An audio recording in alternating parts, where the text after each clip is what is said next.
Hey, it's Nikki. David and I teamed up with our friend Steve Perkins from Greenhouse for a special series called RootsUp. We think you're going to love this. Roots first, growth follows, so Steve says, and I believe that too. As leaders, we often focus on surface results but overlook those foundational habits or sharpening those. And this RootsUp methodology emphasizes starting with the right foundational practices and taking a look at ours and optimizing those and then building. And I think it's a regular effort to revisit. So let's sharpen our personal habits and systems for betterment with Steve. I sat down with him to capture the why behind RootsUp, and we captured a high-level overview of all of the foundational efforts or habits in his system of RootsUp. And I think it's important for all of us to do a reflection on those. I think there'll be some that you are like, oh, that speaks to me, and we'll have an episode for that. Go ahead and take a listen. I think there's a lot in this initial high-level episode and so many more episodes to come. We got to get the right roots planted so that the results come naturally, because what you have is you have great people who already have innate talents and strengths and abilities and passions. It's just that you're not tapping into those. Hey, it's Nikki Llewellyn Gregory, and you're on Gut Plus Science. You're in for a fast-paced, storytelling, action item-rich leadership growth experience.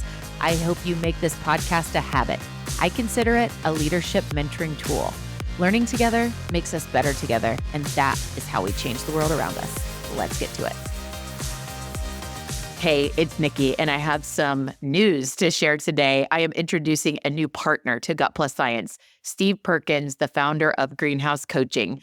My husband, David, and I met Steve and immediately felt like he was going to be an inner circle friend, a professional ally. We weren't really sure, but there was something big there. David and I have a way of being and a podcast called Addicted to Betterment to help us stay accountable to that model and to share what we do and learn on our journey to be our best and just be abundant in our sharing.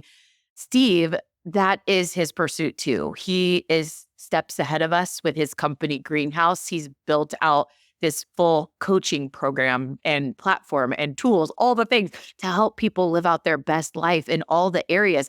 I love to refer to it as this life wheel approach, like this full life, all the things. And that is what they do at Greenhouse Coaching. I am so excited about this partnership and how we get to dive in more and really break all of this down into things that leaders can take and advance particularly. And then all of us, anybody, whatever level you are on, being able to take these things and be able to advance to live out your best life. So today's episode is going to lay the foundation for our partnership and what is coming with Steve and Greenhouse Coaching's content that is going to be on Gut Plus Science, but we'll also be sprinkling in some things that are coming for Addicted to Betterment as well. We're breaking down the RootsUp approach. That is their methodology. Oh, I can't wait to dig in. And Steve, welcome. I think I want to start with this way of being for you and your team. You live by this, grow the life you want. What is that? What does that mean to you all? Well, we do say it all the time, and it's kind of funny but fun because for me, I feel like my whole life there's been this weird tension in the background of feeling like, especially work and life, like they're pitted against each other, and you got to choose one or the other. You know, either you're going to crush it at work, and then your other personal life areas suffer, or vice versa. And I just really believe, like you said, with the life wheel, we can have growth and fulfillment in all the areas. And I actually want my work life to facilitate the life that I want, not the other way around. But I think what a lot of us grew up either learning or seeing was, no, you actually have to sacrifice what you want in life for the sake of the job. And I think what's exciting now is we're entering this new era of work where it's being redefined. And I think we can renegotiate that whole arrangement. So it really comes out of that idea that work should facilitate the life you want, but also when people are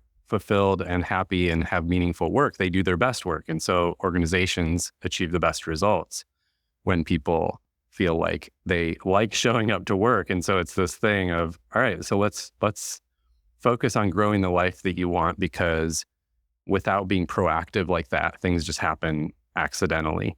Yeah, that's, yes, you said so much there.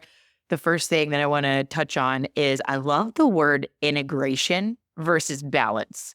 I'm so curious for you because you said something that made me think that, like the fighting against each other or whatever. And it's like, it's not like these equal parts thing, right? It's like this pursuit of constantly working to be the very best. How do you think about, integration versus balance or whatever comes up for you there? No, I'm glad you brought that up because I do think it's a heady term that I actually, I don't like the way it's used a lot on LinkedIn or in, the recent white papers and podcasts. For me, it actually, like, let's get more practical about it. So when I was in the corporate, Fortune 100 world, I was a slave to my calendar. And so anyone listening in this world knows you got back-to-back meetings all through the day. Now we're supposed to achieve these big goals, but you never actually have time to work on them. So just back-to-back meetings, trying to get through like hundreds of emails a day. And my whole life then is actually, like when you take a step back and think about it, which I did, my whole life is built around these 1 hour blocks that, Microsoft told us we should fill the entire hour with a meeting. And so when you say work-life integration, I immediately think of very practical things like this. Like part of what made me want to leave that environment and start a company was I want to redefine how we do our time. And it was the first thing that I did is we redefined how we approach the calendar. So now we say, what's the most important in your work, in your life? We put blocks of that first on the calendar and everything else has to go around that.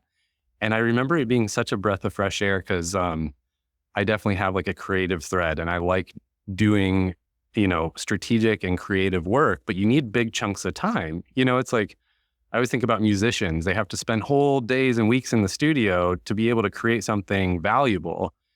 But in the corporate back-to-back meeting life, I had to try and squeeze like 20 minutes in between meetings to get some huge strategic thing done. And so when you ask that question, that's what comes to my head is, okay, so what if you actually created your calendar around what matters most in your personal life and in your work? Now we're talking about integrating the two versus, trying to balance them. Totally. Yes. Thank you for sharing in that. And I think there's so much more to unpack that will be coming with how to do that in these upcoming episodes. And I'm excited for it.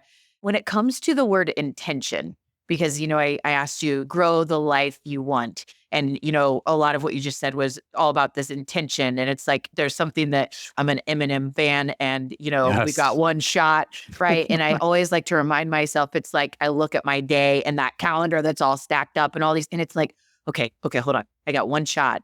I get this one day. I get this one life. And man, it's going fast. Like talk more about when you say intention, like what does that mean to you and how do you live that out? Yeah. Oh my gosh, we need hours, Nikki. I know. This is just a teaser. That's why we're going to be doing a series, right? I know, we do have hours. Okay, so let me try to be brief with my thought on that. I think that when it comes to life and leadership, I think the problem is no one taught us how to do these things. So like me, I went to engineering school. I studied for years and years and like all the way up to calculus 4, and I know how to do these crazy equations, but I still don't know how to do my taxes, how to have a good marriage, how to lead people and teams, how to do like work productively. So I just think we never learned how. And so no wonder everyone's burning out. No wonder everyone's unfulfilled in their work. No wonder teams aren't producing the results they want because we're so busy doing all the things, but we never step back and learn how to do those things. So that's kind of the passion behind Grow the Life You Want and the RootsUp approach is let's step back and let's talk about how to lead, how to live in very practical ways, but in ways that's painting a fuller picture. So if you think about it in leadership, and I'm curious your take on this, Nikki, but I'm always blown away by how many people they're promoted up for being good at their job function. Then one day they wake up and they're leading a bunch of people. And it's like, I never learned how to do this. I don't know how to do this. Now it's actually my core job description, but I don't know how. So I still hide in just doing like the little tasks I know how and being in the weeds, which actually squashes your team from doing what they want to do and being fulfilled in their work. So it's this weird dynamic where in companies that we work with, this is often the starting point. all right, so we actually got to talk about how do you lead people?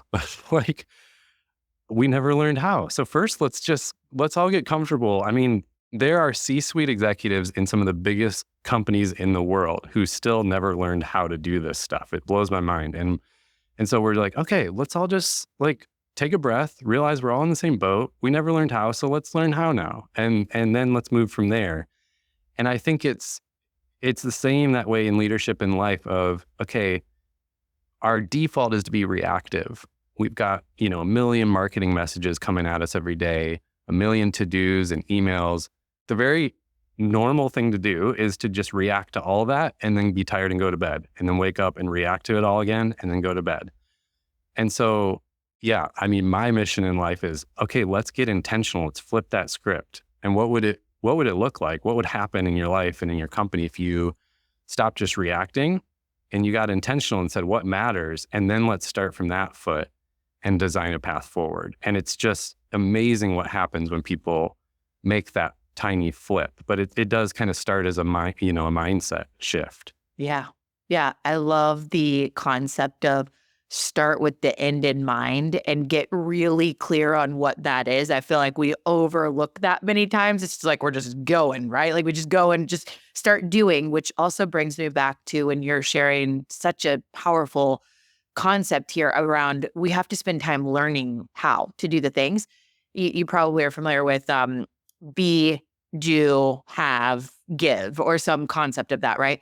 And so much of the being us as our individual self and how much we have to do to work on ourselves to, so much of leadership is how you handle challenges, right? Like people, we're complex and like how we handle that. It's so much of who we be and what we've done to work on ourselves. And I think just what you're sharing is so much gets overlooked. We get the playbook of here's how you go run a meeting.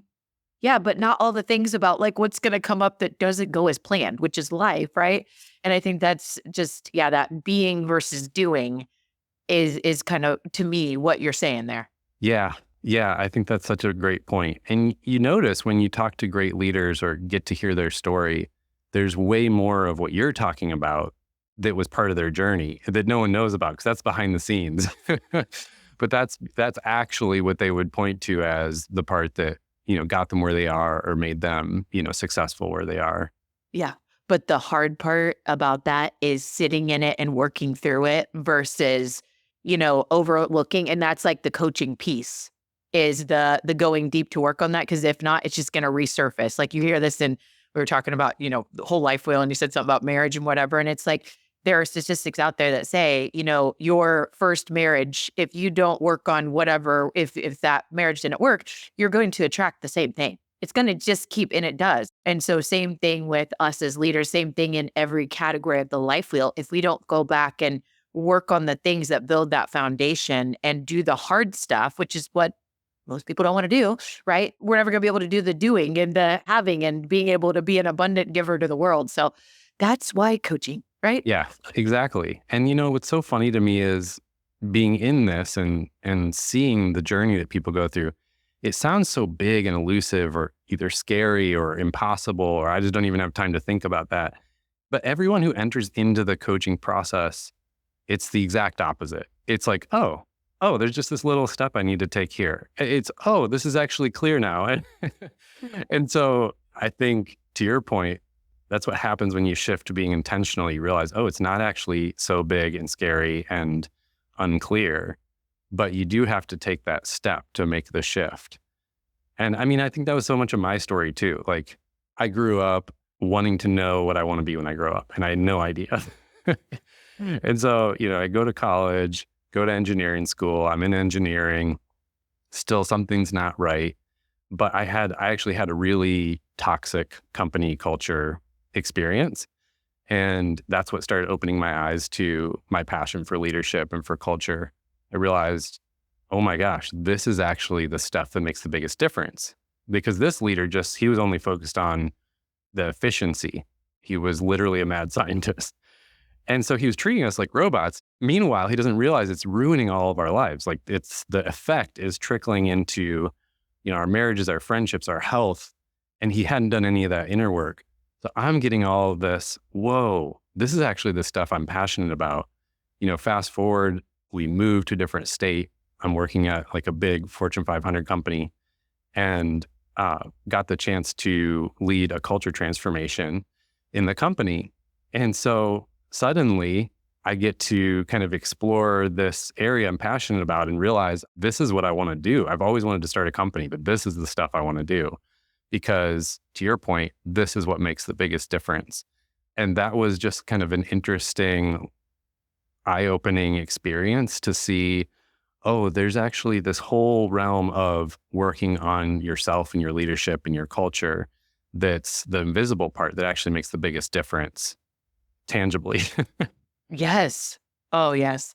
And this roots up concept, we were talking earlier. I said, I love the start with the end in mind thing. And I think there's something I can't wait to dig in and learn about roots up, right? Because there's, foundation and, working towards intentional things, but I want to hear it from you. So roots up, like what inspired this concept? How'd you get the name? And like, what are those key components of roots up? Yeah.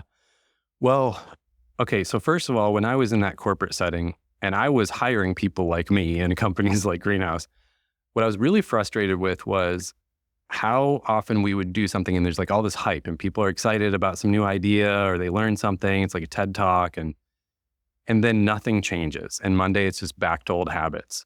And maybe the engineer in me just wasn't okay with that. I was like, no, this doesn't cut it. Like we actually have to make change that sticks. And so I kind of committed then, and this has been the thread of Greenhouse all along, is what's different about us is we're not just talking about stuff like in a book that sounds good on paper, but it doesn't work in real life.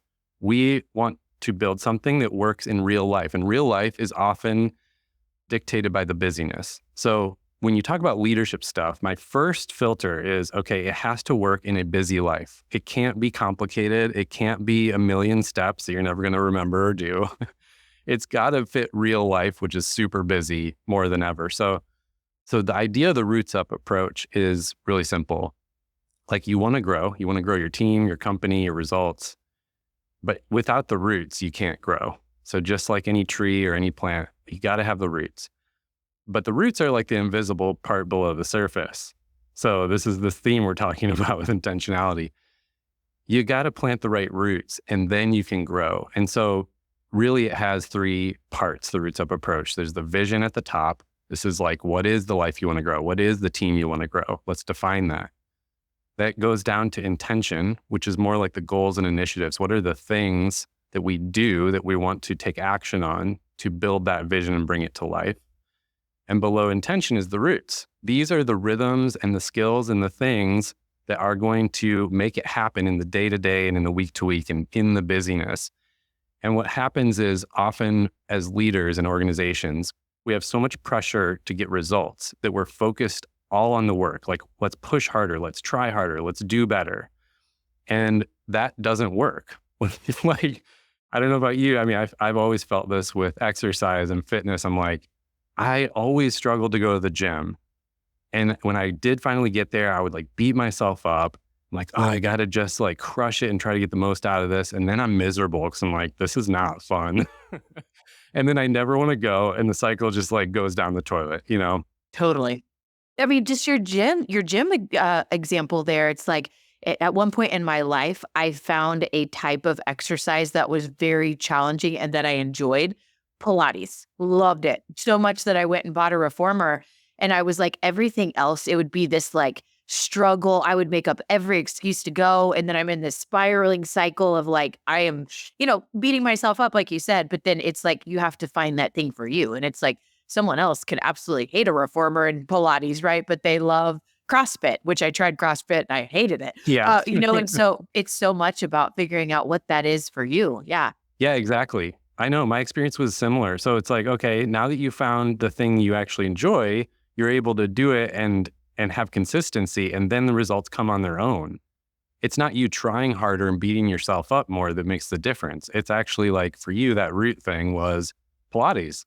Okay, this works for me and it's a rhythm, and now I naturally get the results that I wanted. So it's the same with organizations. We got to get the right roots planted so that the results come naturally, because what you have is you have great people who already have innate talents and strengths and abilities and passions. It's just that you're not tapping into those. So the name greenhouse came from, I had this summer gig one time at this big industrial greenhouse. And it just blew me away. I didn't think about it till years later, but I was like, we never touched the plants. Like, you plant the seeds, and then the whole time, all the work we're doing is like adjusting the environment. So making sure it has the right, temperature and sun and humidity and water. The seed already had the potential in it to like grow and be an awesome thing. We just had to create the environment to let it do its thing. And so it's the same with an organization. It's not about pushing harder for results. It's about creating the environment where those seeds, those people can do their best work. And that's the root stuff. So good. So good. I am thrilled to be able to unpack so much, because I feel like it's like just with vision, right? Let alone like this whole like RootsUp approach of like the person we are inside. It's like there's so many components. And I think the thing that I've seen with Greenhouse Coaching is, how do we make it simple so that it's really applicable and you're going to do it? But the other part is not forcing. It's like aligned to who you are. It's like force versus flow. And I'm always looking to be in flow. I don't know about you. Flow state is what I'm going for. Yeah. Ooh, that's nice.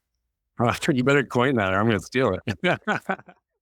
No, I love that. That's exactly right. Because otherwise, work is going to be a drag, not fulfilling. And we all want fulfilling work.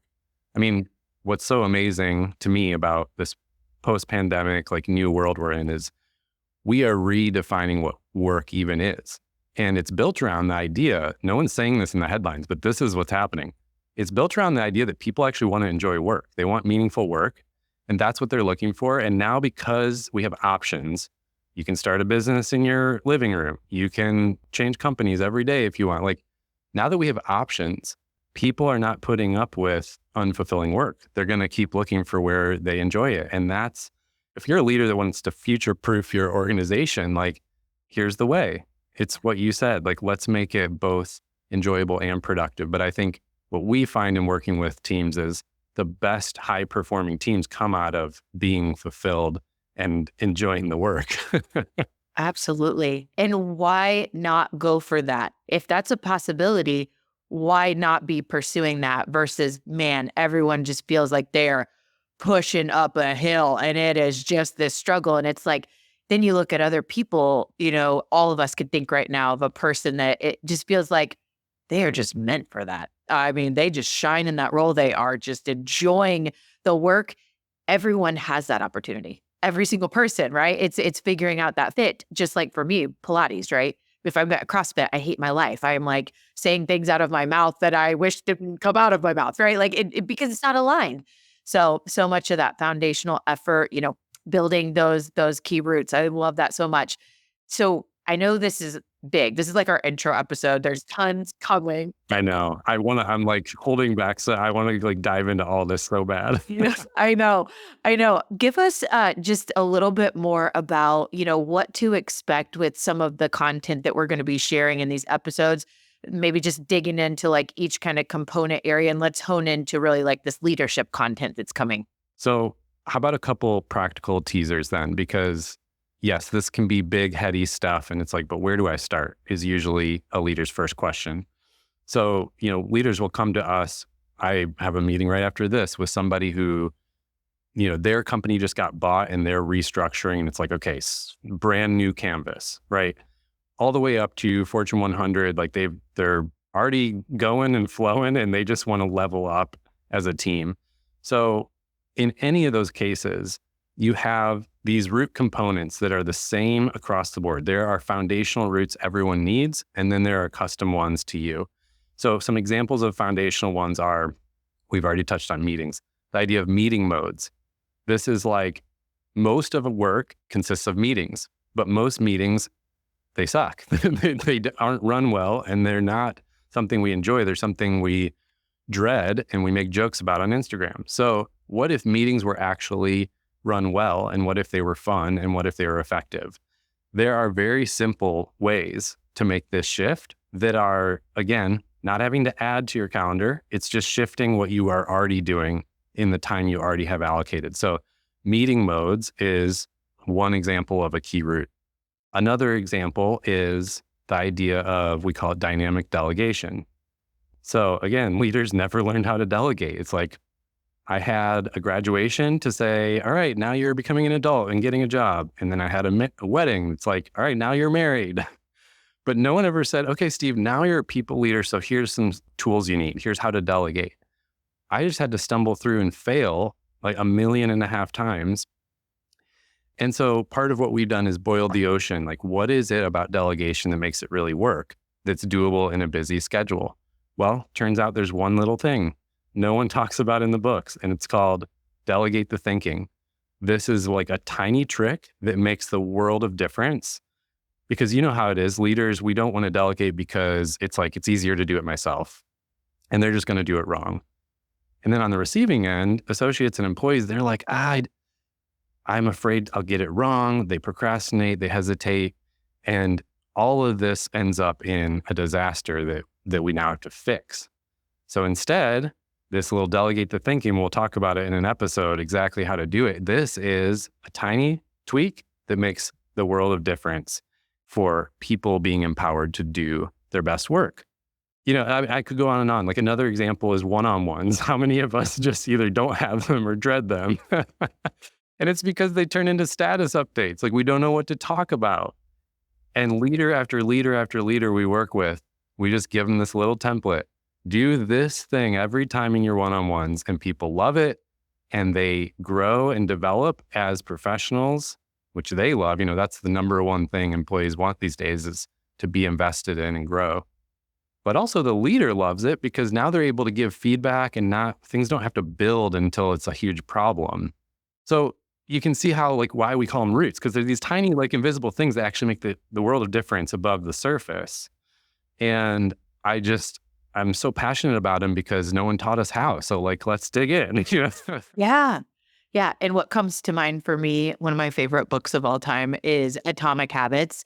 And it's this compilation of, learning these habits. So when you were just sharing those 3 examples of like key things we'll be talking about in these episodes, it's like, wow, wouldn't it be nice to never at the end of a meeting or during a meeting be like, why is this a meeting? Why are we here?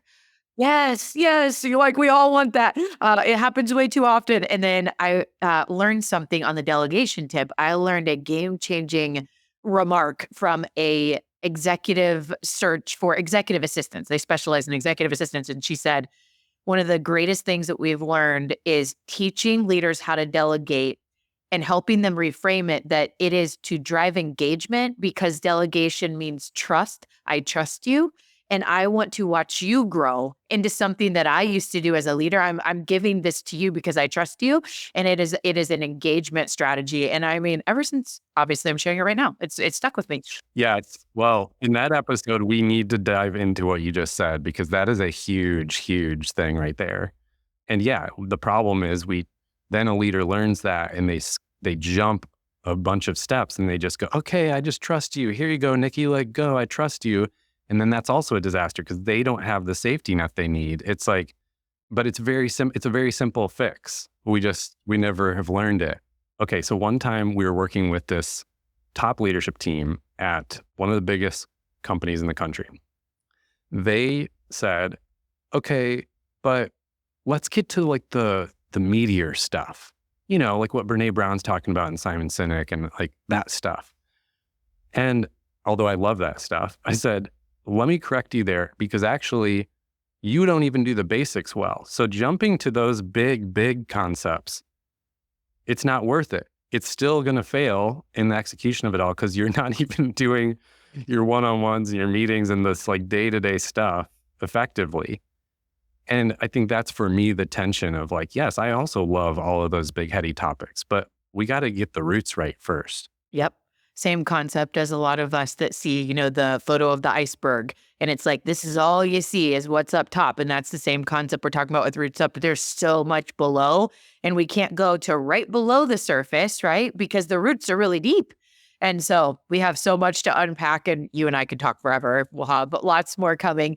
Before we move over to our lightning round, though, I wanted to make sure that you mentioned, you had told me something about a growth map opportunity. I don't know if I'm getting it right on the term there. Can you tell me about what we had shared? Because that was like a step to take to kind of get things started? If anybody was like, okay, you're speaking to my soul here. What is that? No, I love it. So, okay, if you think about this roots up, and we'll share the diagram with people too, but it starts with planting those roots, and then it grows. You can grow the team and the company and the life that you want.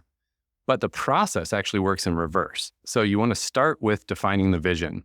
What is the team you want?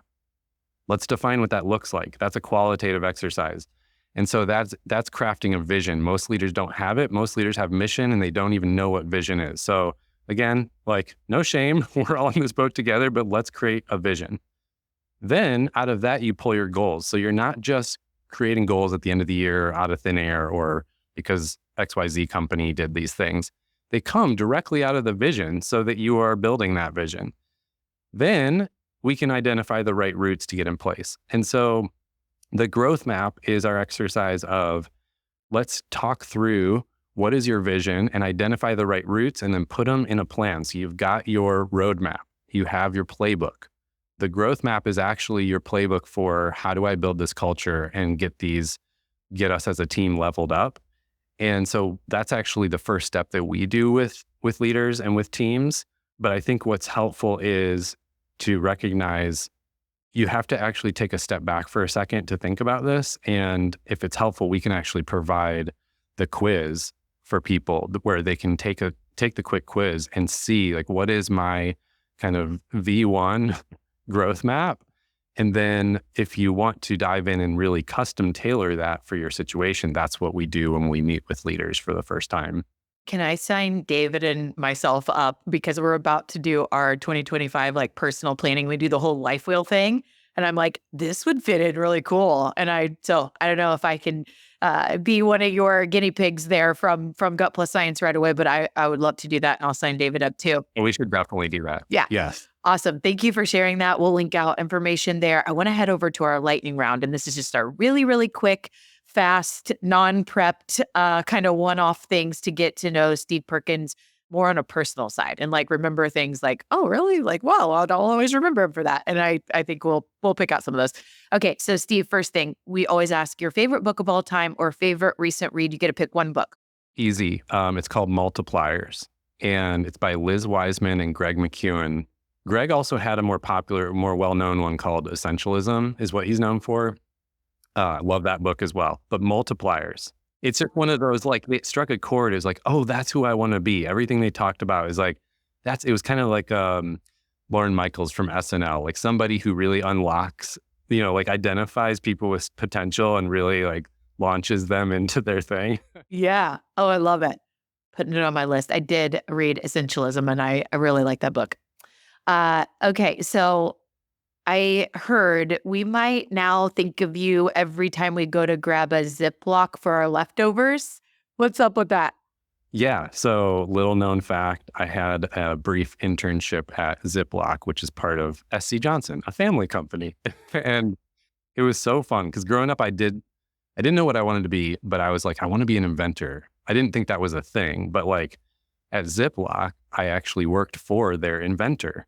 And his name was Bob, and he was the inventor for like everything you see on their commercials. And so I got to kind of apprentice under him and invent stuff. And yeah, I have a couple patents with Ziploc for things that you see at the grocery store. Oh my gosh. I love that. I love that so much. The things that don't come up in everyday conversation.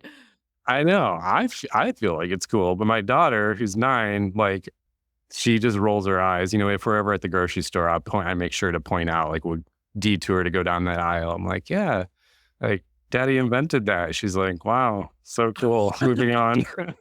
Give her a few years, then she'll be telling her friends. It might take till 20, actually, from some experience. So, okay, so we're going to act as if I am handing over a check to book your bucket list trip. Ooh. You have one place that you get to go.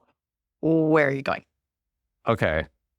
So I think it's got to be like snowboarding in the Alps, but the type of like the heliskiing type where they drop you off on, fresh powder no one's ever touched, like the stuff you see in the movies. I probably wouldn't be able to do it, but that to me is like a dream. But I felt tension for a sec there because I'm like, oh, but then there's also the warm side of like a beach So I've always wanted to go to the coast of Spain. I've never been there. Hey, you know what? I didn't say that there was a limit on, the vastness of Oh, this okay. trip, right? And this just leans into who you guys are at Greenhouse Coaching, right? The whole life, right? Like we're going to maximize this. We are going for a vision. Why not do both? So great inspiration. I don't even think you know what you did there, but it's like, well, wait, but I want both of the, and you can. And you can. Now let's just work towards that check that I could hand over to you. We got to get that part. We got to get those roots of like the money The and actual the time. gifted check. And we'll work on one for me too. And I'll have to figure out my gift. But see, that's the integrate. Yes. But Nikki, this is our integrated approach is like, if I can have some work there, then there's a reason to go. That's right. If any Gut Plus Science listeners are sitting listening from anywhere close to the Alps right now and would love for us to come out, we will do a life wheel, growth map, all the things that you want free. Free work. It's free. Yes. Free. Steve, before we go, can you share the best way if someone wants to connect with you? They have a question, a thought, whatever. They want to connect with you directly. We will also be linking in all the ways to connect with Greenhouse, but you directly, what's the best way? Probably LinkedIn. Yeah, I'm there. Steve Perkins. Greenhouse Coaching also has a page, but my page is the main one. And connect with me there.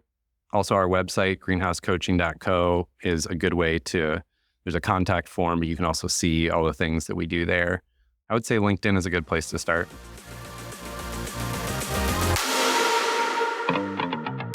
Steve Perkins, thank you so much for joining today and breaking down this concept of RootsUp. It's a way of living. It is growing the life we want and taking that stance that the team at Greenhouse lives out, this mantra of grow the life I want. And what that really breaks down to into these, key concepts that I'll call truth you can act on today is, number one, building our roots is often overlooked. Think about how many times in life we aren't taught in school in our 12 or 16 or 20 years of school how to lead ourselves, like self-reflection, connection with others, like how to truly connect with another human, emotional intelligence, embracing risk, navigating the hard days, all of these things that are these roots-based efforts, the being side of who we are at that underneath the surface foundation that makes up us as a human. And that allows us to then build on these fabulous things that allow us to have this vision. That's my number 2 on the truth you can act on, is this clarity of vision for our life to grow the life we want. Number 1 was creating the roots that are so strong.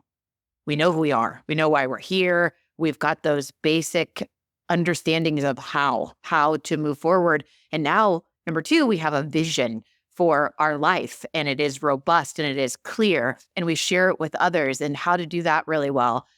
And number 3 is intention and having the building blocks, the habits that become our toolbox for our go-to efforts that allow us to flow in life rather than force.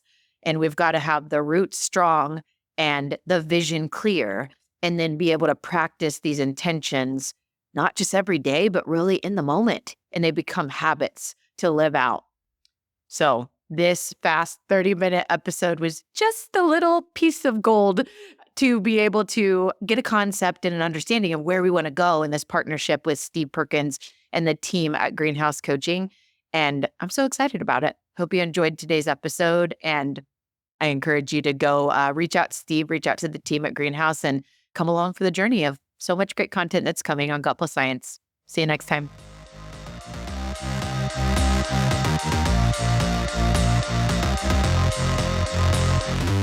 We just left the world a little bit better. Now, go do something with it.